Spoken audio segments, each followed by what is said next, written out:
आप सबको मेरा सलाम पहुंचे।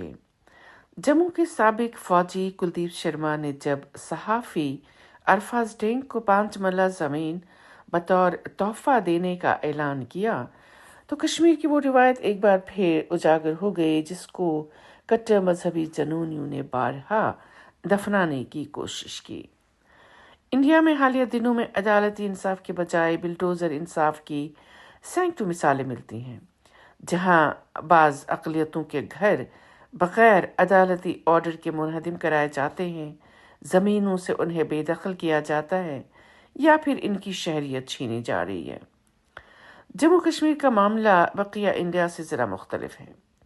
यहाँ हर जायज़ और नाजायज़ कार्रवाई अमन आमा के ज़ुमरे में डालकर सवाल उठाने का हक बहुत पहले छीना गया है। एक जानिब बंदूक बरदारों और उनके रिश्तेदारों पर कहर नाजिल किया हुआ है कि इनकी रिश्तेदारों की मुलाजमत छीनने के अलावा इनके घर ढाए भी जा रहे हैं। दूसरी जानिब बेशतर मासूम लोग भी इस बिल्डोज़र इंसाफ की जद में आते हैं, जिसकी ताज़ा मिसाल जम्मू के सहाफ़ी अरफाज की है कि जिनका घर मुनहदिम करने का कोई ऐसा बड़ा जवाज तो नहीं था। 40 बरस बाद अगर इंतज़ामिया इनके घर को ढाने के लिए जाग गई तो इसको अदावत या नाकर्दा गुनाहों की सज़ा के मुतरादिफ भी माना जाएगा। बाज़ रिपोर्टों के मुताबिक अरफाज ने मनुष्यात के धंधे में शामिल बाज़ पुलिस अफसरों और ताजरों को बेनकाब किया है। अरफाज के घर को मुनहदिम करने की जिम्मेदारी अब भी कोई लेने के लिए तैयार ही नहीं। चूँकि इस गैर इंसानी हरकत की वसी पैमाने पे मजम्मत की गई, लिहाजा हुक्मरान जमात नेशनल कॉन्फ्रेंस के साथ साथ बीजेपी ने भी इससे किनारा कशी इख्तियार की।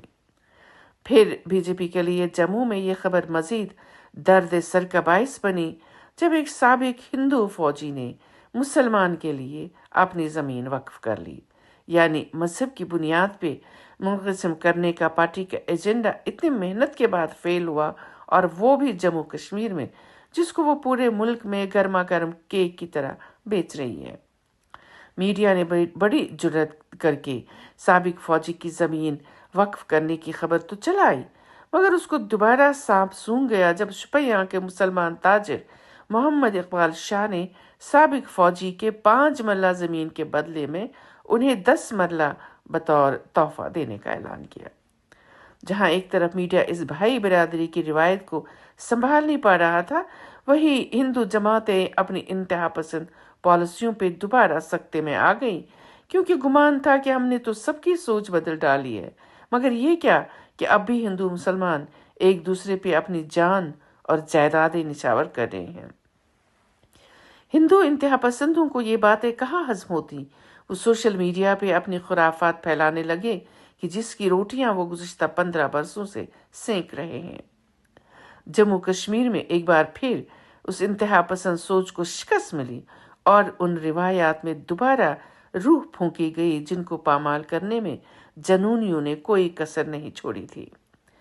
अंदरूनी कश्मीर में आज भी मुख्तलिफ बिरादरियां एक दूसरे के करीब रहती हैं, शादी ब्याह या त्योहारों में शरीक रहते हैं, लेकिन वो मीडिया के लिए खबर नहीं, बल्कि खबर है कि कहाँ किस मुसलमान ने किससे शादी की तो लव जहाद बना दो, किसने बुर्का पहना आतंकवादी सोच बता दो, या किसने कौन सा गोश्त फ्रिज में रखा है तो हलाल पे पाबंदी लगा दो, जो बज़ाहिर इन चैनलों के लिए पेश करदा एजेंडा है और हिदायत भी होगी कि अकलियत को खौफजदा करने के लिए सातों पहर इसे ही घिसाते रहो, ताकि अक्सरियत के दिमाग में ये बात घर कर ले कि अकलियत से छुटकारा कैसे हासिल करना होगा। मगर बज़ाहिर तो लगता है कि हिंदू कट्टर परस्तों के एजेंडा की शेल्फ लाइफ ख़त्म हुआ ही जाती है। मंशूर तकरीबन मुकम्मल हो चुका है। अब वो नए मौज़ूआत की तलाश में सरगर्म दिखाई दे रहे हैं। अगर कुछ नहीं है तो इनको निशाना बनाएं जो अभी इंसानियत रखते हैं। हैरानी इस बात पे जाहिर की गई कि जम्मू कश्मीर के हाइब्रिड निज़ाम में अब ये भी तय करना मुश्किल है कि ये कार्रवाई नेशनल कॉन्फ्रेंस की लूली लंगड़ी हुकूमत ने की या बीजेपी के मुकर्रर करदा एलजी मनोज सिन्हा ने। दोनों ने दो टोक कहा कि इनका सहाफ़ी का घर ढाने में कोई किरदार नहीं। इस बात के पेश नज़र अवाम अब जिन्नों भूतों को तलाश करने लगे हैं कि शायद हाइब्रिड निज़ाम में आसेब ज़दा रूहें भी शामिल हो चुकी हैं जो जम्मू कश्मीर पे हुक्मरां हैं। इस खत्ते ने सदियों से कई निज़ाम देखे जो खुद जवाल का शिकार हो गए, मगर जो बाकी रहा वो है इसकी कश्मीरियत और इंसानियत, जो इस मिट्टी में इतनी पैवस्त है कि पूरे इंडिया में कश्मीर में इस्लामी जहाद का डंडोरा पेट कर भी सेकुलर रिवायत अभी उभर कर आ रही है और इंतहा पसंद हाथ मलते रहते हैं। अपना ख्याल रखिएगा। अल्लाह हाफिज।